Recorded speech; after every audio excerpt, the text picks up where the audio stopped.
Hello, everyone.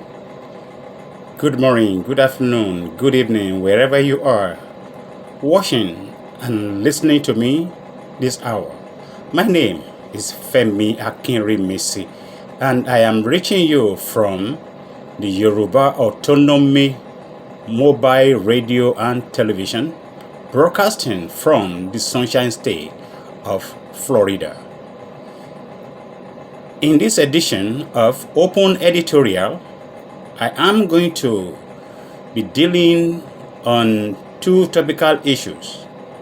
But before then, I would like to give kudos to my fellow broadcasters out there that are concerned with Yoruba exiting from the not working country we call Nigeria, because Nigeria is a nation. It's a country of nations. Quite a number of nations are in Nigeria. If we are to actually judiciously divide Nigeria into the number of nations that are fittingly to be in there, you will have at least 16 countries in that geopolitical arena called Nigeria as it is. However, I am not at all concerned with whether others want to exit Nigeria, just like the Yorubas wanted to and the Igbos want out because the amalgamation has expired. However, I am going to deal with the situation at hand, beginning with where we are in the Answer outcry and now what has become of the answer and what those people in the leadership of government are trying to do to buy time, to delay on the protests, demands. But there's going to be no room for that. Nigerians should not take that.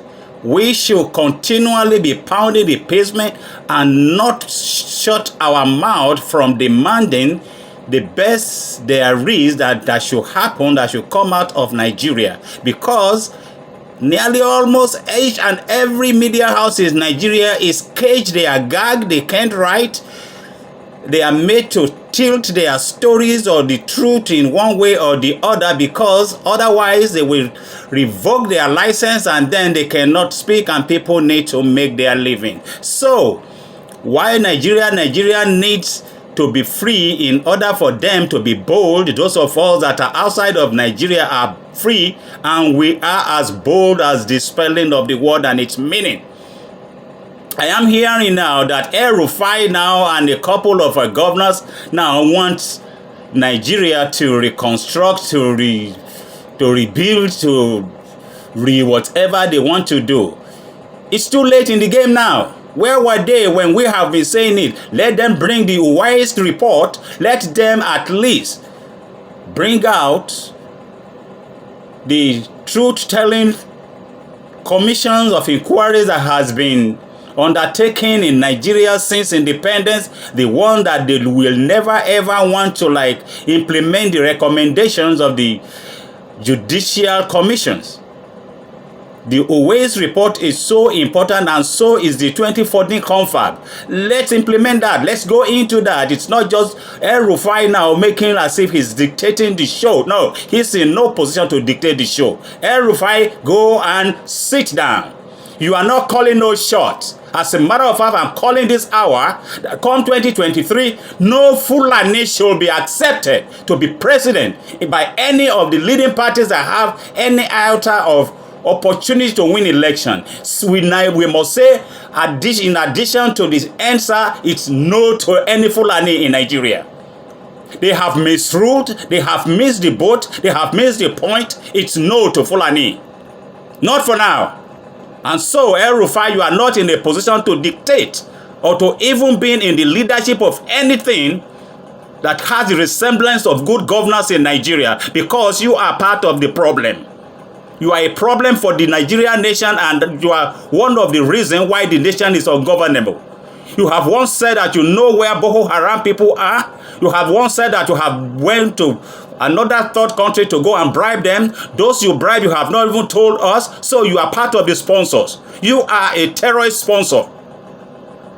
No, I'm not minding my words. I'm not missing word now. We must call it the way it is. If you knows anyone that is involved and you are not telling the Nigerian people, you are a problem to the counter-terrorism approach of the country. No one is afraid of you. I am not, as a matter of fact. I am from the Niger Delta. I'm an Ondo man, and I will tell it the way it is. Stop messing around with us. Our destiny is our own hand now.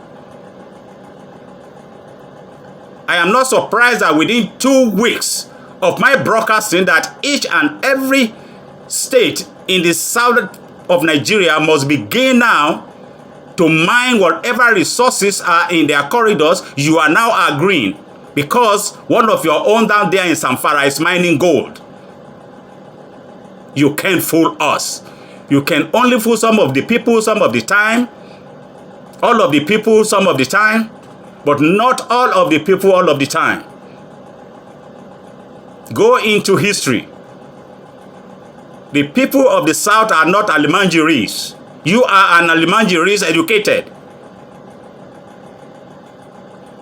The South has what it takes to be a separate country, and the Southwest is separating from that dungeon we call Nigeria country, because Nigeria is a country of nations, and people that wants to remain Nigeria can remain Nigeria, but we are going to Eurex. We are going to Eurexit. There's no temptation to it. There's no leading us on, gogging us, fooling us. No. We are leaving. It's done. When you are in a bad marriage, you divorce. The Southwest is leaving Nigeria, is divorcing Nigeria. Let everybody go their own way. Amalgamation have ended. We do not understand our own languages. The Yorubas don't understand the Fulanis and the Hausas. The Hausas don't understand the language of the Igbos. The cultures and traditions are different. We are not compatible. Each and every ethno-tribal group in Nigeria that is fit to be a country are free to go. We will not even mind whatever your masters in Great Britain are saying. Who wants to protect you in order for you to say that you are born to rule? No, you are born to rule yourselves. You are not born to rule the Southwest. You are not born to rule the Southwest. I am maintaining that. Enough is enough. Enough of this shenanigan. Enough of all this nonsense. That is that about that. Now, talking about where we should be going before everybody goes their own way. Let me say the federal government of Nigeria have the resources, they have the money, we have the funds to do the following. The Federal Ministry of Labor must open up for Nigerian youth to come and sign for unemployment, or you provide them jobs. If you cannot provide jobs for the Nigerian youth, you must pay them unemployment. Because all of you there in the Federal Executive Cabinet, from ministers downwards, you are all thieves. You have been stealing from the country and you are stealing us blind. The youth deserve to be compensated. You made them to be unemployed.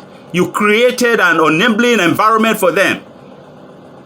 Now, the bad situation has become your babies.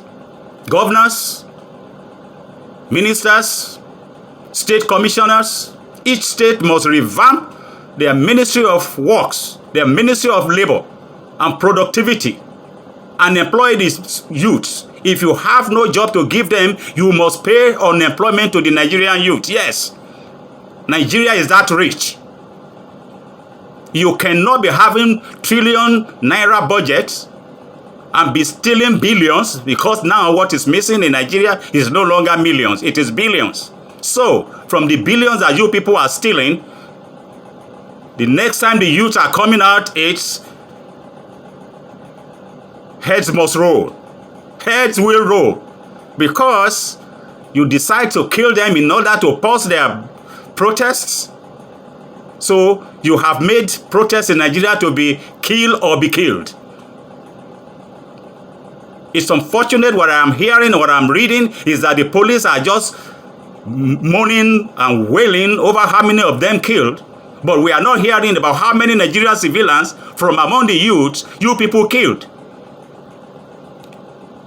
Your people in the SARS are the ones that were killing your own people. It's not any miscreants or hoodlums. You are the one that have the guns. So, let there be a truth inquiry set up by independent panel of eminent lawyers and jurists. And let us investigate what actually happened. Not one governor setting this panel up or that panel up. It must be holistic. It must and it should be holistic. The investigation should be entirely holistic. It is not cherry picking. It will not be allowed.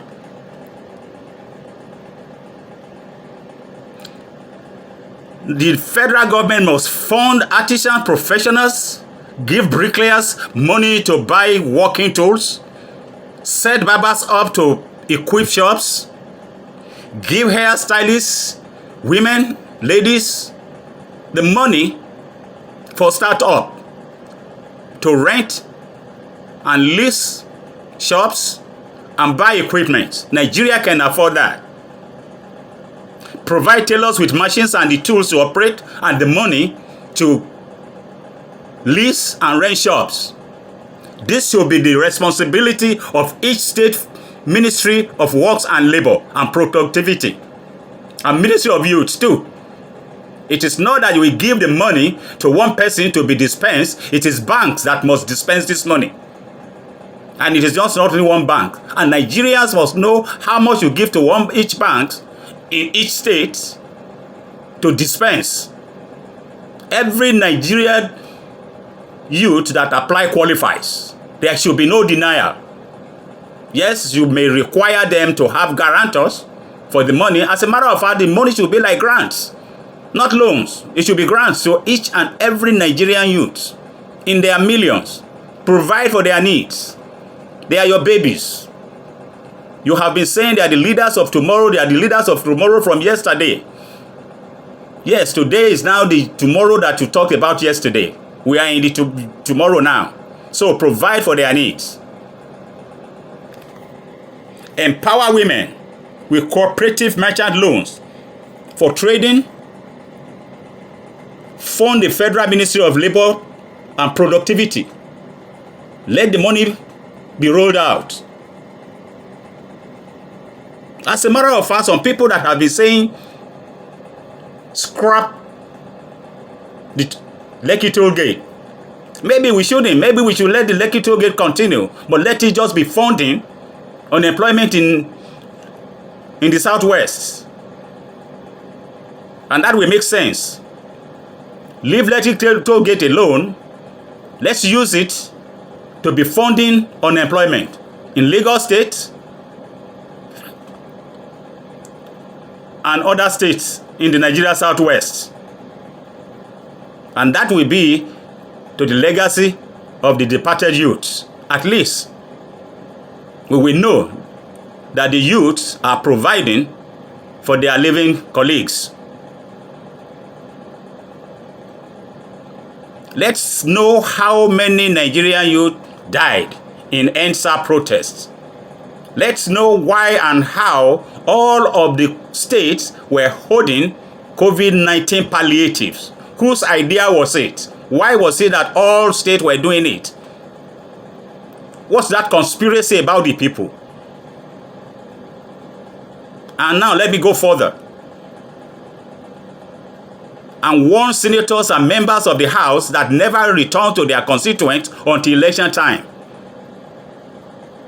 You are about to get it from the people in your constituency. You are about to be confronted. And your price may be heavy.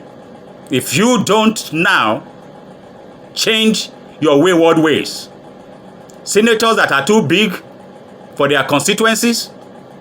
Members of the House of Representatives that are too big to return to their constituencies until the election is coming. It will no longer be business as usual in the Nigeria Southwest. You are being warned.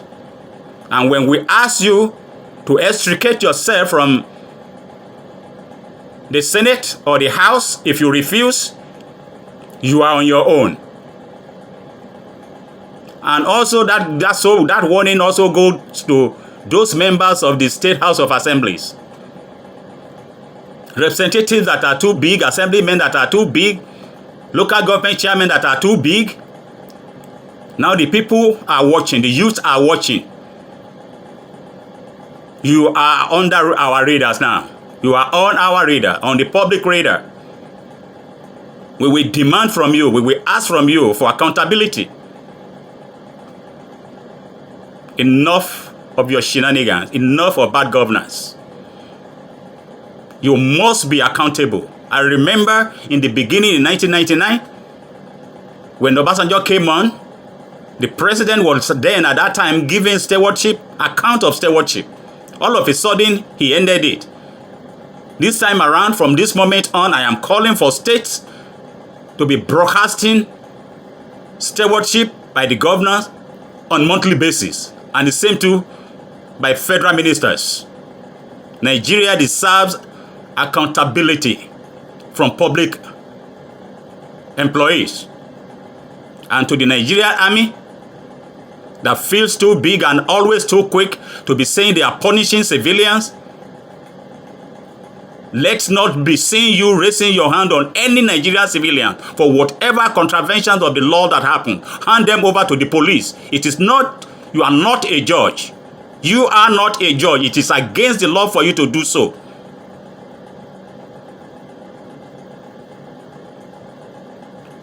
Thank you, audience, for listening to me. Please like, subscribe, and share this video. God bless you all.